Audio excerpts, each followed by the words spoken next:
Well, boy, do we have a wonderful, delightful garden to show you today. I'm here with Linda Buehler, and we're out at Lusher Farm. And Linda, today we're going to be talking about, of course, with you, we have to talk about clematis. Yeah, right. But today we're going to be talking about them with a whole different concept. Tell us what that is. Well, trees and woody shrubs were put on this planet for clematis to grow into, in case you were wondering. Okay, now I know. That's why they're here. And when people come out to the farm and they know they're going to, Lusher Farm, and they know they're going to see the rhodies and clematis collection, I think they come thinking they're going to see a million trellises. Yeah.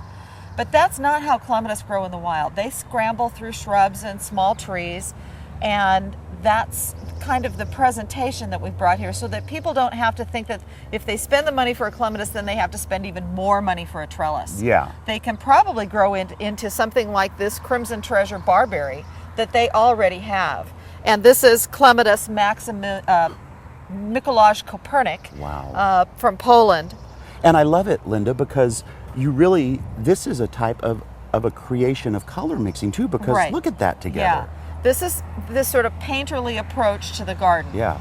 And the barberry's already bloomed, but you can see that the clematis is still growing, Yeah. and that'll bloom again later. So we'll get this color combination more than once in the garden. Good. Let's look at this one over here Okay. too, because I love this concept that a lot of these will rebloom. So Right. once you have them on a plant like this, Right. it's done, but you can still have color. Yeah, this is a witch hazel. It's already flowered, but we've got Clematis Westerplatte. Again, we're in the Polish beds here, so we've got the clematis from Poland. This one is considered one of the best reds out on the market right now. But you've got this wonderful, fall color on the witch hazel and the great winter flowering. But in the summer, it's your basic green blob. Yeah. And so fill it with color. And then the clematis will flower again in the fall and enhance the fall color. Lovely, absolutely lovely. Yeah. And this one, we were walking through here, and you didn't even see this on one side, but you come around the corner and you see this beautiful plant in an apple tree, right? Right. So this is Clematis John Paul II, and it gets cut back to 2 feet tall every year so that it doesn't end up being a big sail or a big burden to the tree throughout the year. And this tree is an old heirloom rose rose. They're in the rose family. They're the rose family. You got that right. Apple, Hubbardston's Nonesuch. Wow. And of all of the apples that we've planted out here, this is my favorite eating apple. Nice. And now it can be beautiful, and Yep. you can eat off of Yep. it. Right. And then tell me about this, because this is kind of like a surprise. You just have to Right. look at it. So this is Viburnum Molly Schroeder. It is a pink double file viburnum that was donated to us by Gosler Farm. And this is Clematis Maximilian Kolbe Wow. growing up in there. And of course, the clematis, we're looking at it from the west. On the other side of the pathway, which is closer, you see just a couple flowers, but then you walk around the backside and it's incredible. So Molly's in bloom now. So we have a partnership of color between Molly and the clematis. And then later, when Molly is out of bloom, the clematis blooms again. Well, there's also a couple more that just really knock my socks off with how Okay. beautiful they are. So let's run over there and take a look at those. Okay, great. So now, Linda, we are standing in front of a rhodie and a clematis that I have to, it looks like they're beautiful. Tell me about them. This is Nellie Mosier, Oh. one of the great classic old Really? clematis. Yes, and so where we're standing gets as much sun right now as it ever gets all year. This is partial shade. We're on the north side of the farmhouse. Wow. And so the rhodie is here. It was established. It was here when the clematis collection moved here. And so it had a running start. Yeah.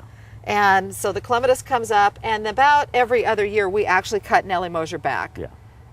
to help out our friend here, the rhododendron. Which I would think that's something that people, if they want to start doing this in their own gardens, they need to consider that you can't put a little gallon shrub that's not going to work. Right. You've got to get something of substance. Clematis get mature faster than most shrubs Yeah. do. So you need to give the shrub a running start, let it get a couple years growth, and then start thinking about what clematis you want to combine with it. So when you're shopping for the clematis, you're thinking of the color you want, the timing of when it's going to bloom, and then how big does it get? Is it going to overwhelm? Because we've got some big Clematis Montana here, and those have trellises because they need a non-living structure to hold them up. Yeah.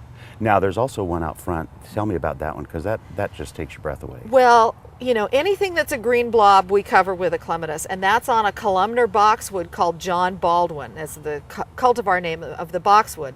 And so that boxwood's about, what would you say, 8 feet tall? Probably, yeah. And the big double clematis in there is Belle of Woking. Just knocks your socks off when I you have see never it. seen Belle get that big before. I don't know what crawled under her and died, but she's getting a hold of some sort of fertilizer the others don't have. And then the single one in there is an old French one called Edward de Fosse. Beautiful. Well, now, you're thinking, I want to see more of this. They actually can. What's Yes. happening today? We have our annual Inviting Vines garden tour. It's a benefit for the Rogerson Clematis collection. This year the tour is in Northeast Portland, and we have 5 Northeast Portland gardens. One of those gardens will have clematis for sale. Nice. And then we'll also have the collection here open, and docents to lead people around, and clematis for sale here. Wow. So, and they can find that on your website? They can find it on our website. And if they want to get tickets, they can go to Garden Fever, which is right in the heart of where the tour Yeah. is. And this is a great tour because 4 of the 5 gardens are very close together. 2 of them are only separated by one house. So if you've only got half the day to do it, you can see them all. All of them. Wonderful. Well, if you've never been out here to Lusher Farm, you certainly need to come out and look at these exquisite plants. Enjoy the tour. You can go to gardentime.tv. We'll click you over to the website, and then you can paint like Monet, except with plants, and make your garden a museum. It's really lovely. Thank you so much, Linda. You are welcome.